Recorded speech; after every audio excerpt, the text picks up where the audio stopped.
دەستگای خێرخوازی بارزانی لە هاوکاریکردنی لێ قاوماوان ئەم پرسە گفتوگۆکەم لەگەڵ بەڕێز ئیبراهیم سەمین جێگری سەرۆکی دەستگای خێرخوازی بارزانی لە ستۆدیۆ میوانمانە. بەڕێز ئیبراهیم سەمین بەخێر بێن. زۆر سپاس. سپاس بۆ ئامادەبوونت لێرە با وڵاتیانمان و بینەرانمان خستە ڕووکە دەستگای خێرخوازی بارزانی ئەمە تەنها بۆ تورکیا و باکووری کوردستان و سووریا و ڕۆژاوی کوردستان لە ماوەی ساڵی ڕابردوو چی کردووە پێشتر؟ ئەمە تەنها بۆ ناوچانە بووە. گەر بینە سەر ئەوەی چۆن وا بە خێرایی ئەتوانن هاوکاری بگێنن بەو ناوچانە، ئامادەکاریانە چۆن نەکرێن؟ ئایا پێشتر کردوتان و ئامادەن یان بە خێرایی ئامادەکاریەکەن؟ دەستان خۆش بێ، زۆر سپاس بۆ ئەو ژمارانەی کە لێرە پیشاندان لە پیشانی بیرانەتاندا. ئەڵبەت لە پشتی هەموو ئەو ژمارانە و تیمێکی گەورە هەیە کە تیمی دەستگای خێرخوازی بەرزانیە ماندوونە ناسانە کار دەکەن. هەروەها تیمێکی پاڵپشتی گەورەتر هەیە کە خەڵکی کوردستانن کە خۆشبەختانە پاڵپشتەکانیان لە ئاستێکدا ئێمە دڵگەرمتر دەکات بۆی بتوانین هاریکاریەکانمان بە خێرایی بگەینین بەو خەڵکانی کە پێویستی بە هاوکاری هەیە. دەستگای خێرخوازی بەرزانی یەک لە تایبەتمەندی هەرە سەرکەوتوەکانی ئەوەیە کە دەتوانێت لە کاتێکی کەم ئامادەکاریەکی باش کات بۆی بگاتە ناو ئەو کارەساتیان ئەو ڕووداوانەی کە ڕوودەدات و بۆی بتوانێت هاوکاری و خەڵکانی کە پێویستی بە هاوکاری هەیە. ئەلبەت ئەمە فەلسەفەیەک لە پشتیوە هەیە. پێش هەموو شتێک ئێمە هەڵگیری پەیامێکی مرۆین کە خۆی لەوەیە دەبینێتەوە وتەیەکی جەناوی بارزانی نەمر هەیە دەفەرمێت شانازێ بۆ مرۆڤ خزمەتکاری میلەتی خۆی بێت. ئێمە لە چوارچەوەی ئەم وتە جوانەدا هەمیشە لە ئامادە باشیدان بۆی بتوانین چۆن هاوکاری ئەو خەڵکانە بکەین کە پێویستی بە هاوکاری هەیە. تیمەکانمان لە پلانی بەردەوامدان بۆ ئەوی بتوانن لە ڕووی لۆجستیکەوە چۆن کەرەستەکان ئامادە بکەن. کەرەستەکان تەستیف دەکرێت، پۆڵێن دەکرێت بۆ چەندین کەرەستە لە کاتی خێرایە چۆن ئامادە دەکرێت و چی پێویستە بۆ کاتە خێراکان. ئەگەر کارەساتێکی سروشتی بێت چۆن ڕوبەڕووی دەبێتەوە، ئەگەر بێت و کارەساتەکە ناسروشتی بێت کارەساتێکی شێوازێکی تیکەی مرۆیی بێت بەسەر خەڵکەکە هات بێت چی پێویستێک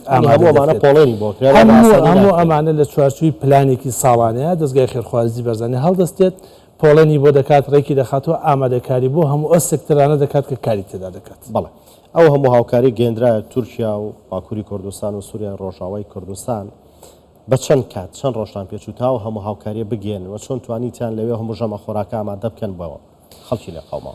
تیمی دەستگای خێرخوازی بەرزانی بەپێ ئەو ئەزمموی کە هەیەی لە کاژمێرەکانی یەکەمی کارەساتەکەی باکووری کوردستان و ڕۆژئاوای کوردستان لە ژێر ڕێونێنی سەرۆکی بۆردی دەستگای خێرخوازی بەرزانی بەڕێز کاک مەسرور بەرزانی دەم و دەست ئامادە بوون و هەمان ڕۆژ گەیشتینە سەر کارەساتەکەات.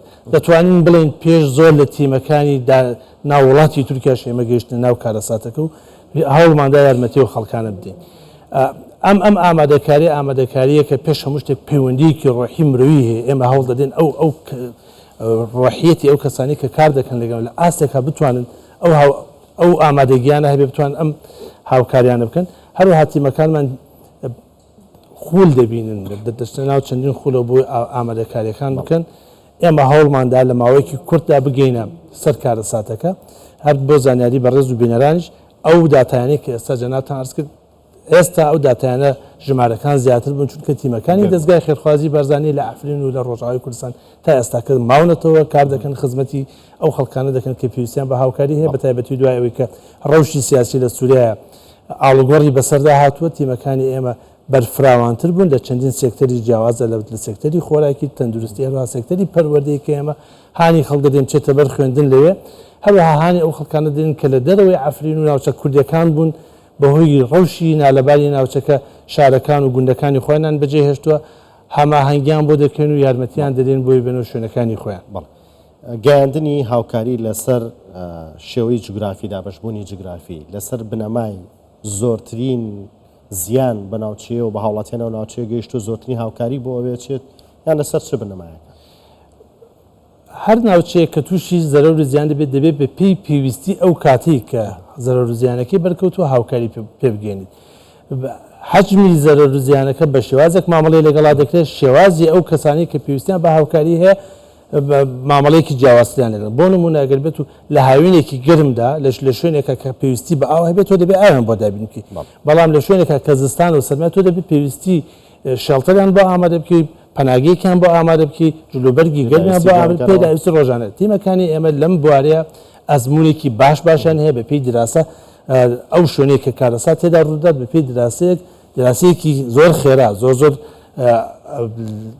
ئان و دەتوانین ئیشەکەی لەگەڵا بکەن و پێویستەکان بە پێی ئەو کارەساتە کە ڕوودەدات بۆیان دابین دەکەن.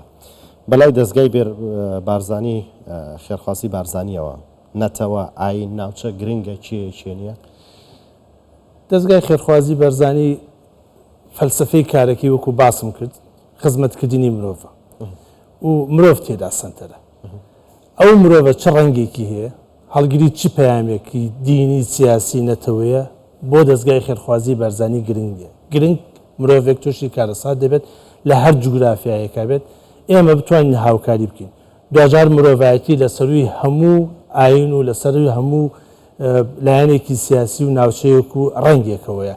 فەلسفەکەمان بەم شێوە دەست پێ کردو و ئەمە پەیامێکە خەڵکی کوردستانیش ئەم پەیامی هەڵگرتو بینیمانە لە ناوچەکەی هەر کاتێک کارەساتێک ڕوویدا بێت خەڵکی خێرخوازی کوردستان کە جێی شانازین بۆ هەر هەمومان توانیوانە هاوکاری خەڵکی غێرە کورد بکەن ئەو نەتەوە جیاوازەکان بکەن دینە جیاوازەکان و مەزەبە جیاوازەکان کە ڕویان کردوتە هەرێمی کوردستان وەکو پەناگەیەکی ئارام ئێمەش هەوڵ دەدەین ئەم پەیامە بگەین بە هەموو جیهان. تاکو ئێستا دەستگای خێرخوازی بارزانی توانێتی بگاتە چەند شوێن بەتایبەت لە دەرەوەی با بڵێن کوردستان و عێراق و ڕۆژاوا و باکوور شوێنی دیکە توانیتانە پێ بگەنەوە هاوکاری بگەێنن؟ دەستگای خێرخوازی بەرزانی لە ئاستی جیهانیا کار دەکات لە نەتەوە یەکگرتووەکە ئێمە لە ئیکۆسۆک ئەندامی ڕاوێژکارین هەروەها لە وڵاتی وەکو بریتانیا بە شێوازێکی فەرمی ڕێگەمان پێدراوە کار دەکەین لە وڵاتە یەکگرتووەکانی ئەمریکا کار دەکەین.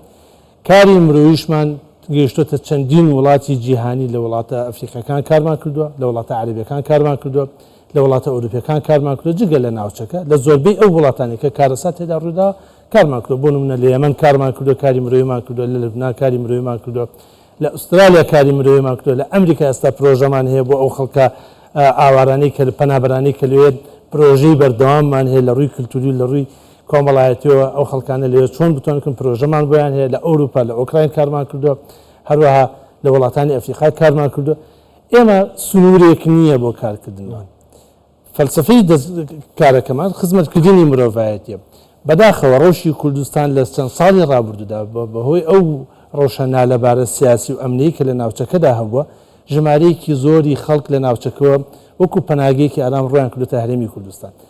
ئەگینا لە بنەڕەتدا دەستگای خێرخوازی بەرزانی کار بۆ ئەوە دەکات کە ڕۆحی مرۆیی و کاری مرۆیی خەڵکی کوردستان بە جیهان بناسێنێت کە ئێمە لەو مەجالەیە ئێستا کە کار دەکەین و هەوڵمانداوە ئەم پەیامە بگەین بە جیهان. ئەو ئاوارە و پەنابەرانەی کە لە هەرێمی کوردستان پێمان بێجگە لە حکوومەتی هەرێمی کوردستان و دوای حکوومەتی هەرێمی کوردستانەوە دەستگای خێرخوازی بارزانیە کە هاوکاریانەکە هیچ کەسێکی دیکە هاوکاریان ناکات.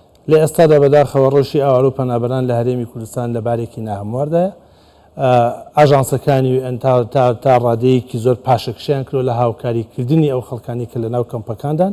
حکوومەتی عێراق بەداخەوە بە شێوازێکی زۆر کەم هاوکاری ئاوارەکان دەکات پەنابەرەکان بە هیچ شێوەیەک هاوکاری ناکات. تەنها لە سنووری دهۆکدا تا ئێستا کە 20 کەمپ ماوەتەوە هەروەها لە سنووری هەولێرج 10 کەمپەیە ئەمانە بە ئاسانی ناگوازرێنەوە بۆ شوێنەکانی خۆیان ناڕۆنەوە بۆ شوێنەکانی خۆیان چونکە چەندین هۆکار و بعد و ڕەهەندی جیاواز هەیە بۆ ئەوەی کە وایان لێ دەکات لەنا ئەو کەمپیانە بمێن و ئەمانە پێویستیان بە خزمەت گوزاری زیاتر هەیە.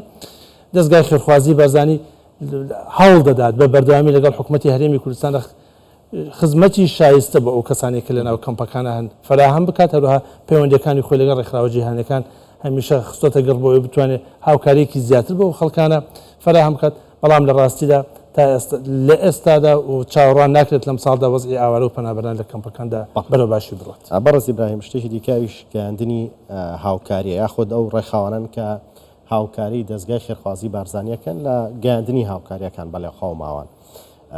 ئەبینم زۆر بە بەردەوامی ڕێکخراوە نێودەوڵەتیەکان چ ڕێکخراوەکانی وڵاتانی کەنداوی عەرەبی بێ وڵاتەکانی دیکەش بێ بەردەوام دێن هاوکارەکانی خۆیان دەنە دەستگای خێرخوازی بارزانی بۆی ئەوان بیگەێنە دەست لە قەوماوان.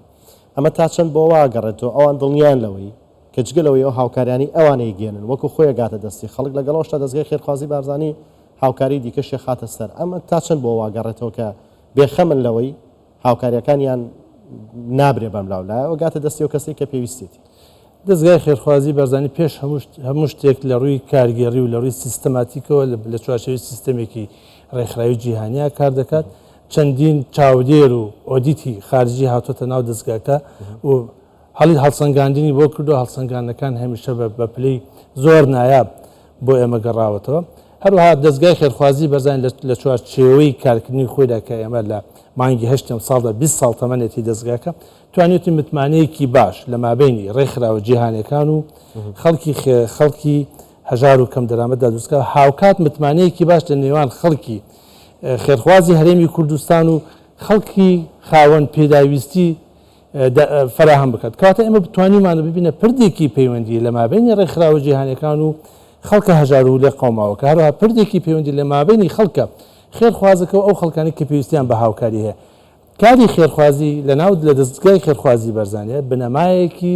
سیستماتیکی هەیە دەتوانین ئەو شانازیە بۆ خۆمان و بۆ خەڵکی کوردستانیش فراهم بکەین کە ئێمە وەکو دەستگای خێرخوازی بەرزانین توانیومانە کاری خێرخوازی لە هەرێمی کوردستان بکەین بە شێوازێکی سیستماتیک و دوای دەستگای خێرخوازی بەرزانین چەندین دەستگای دیکە دروست بە خۆشحاڵیەوە کە ئێستا هاوشانی ئێمە کار دەکەن لە ناو خەڵک و ئاوارە و پەنابەراندا ئەمەش وای کردووە دەستگای خێرخوازی بەرزانی بتمانەیەکی باشتری هەبێ ڕۆژ بە ڕۆژ ئەم بتمانێش بەرەو پێشەوە بچێت بەڵێ بەڕێز ئیبراهیم سەمین جێگری سەرۆکی دەستگای خێرخوازی بارزانی لە ستۆدیۆ ئامادە بن زۆر سپاس بەخێراتن مادوونە بن بۆ هەوڵانەی کە ئیدەن لە هاوکاریکردنی لێ قەڵماوان زۆر سپاس بەخێرات سپاس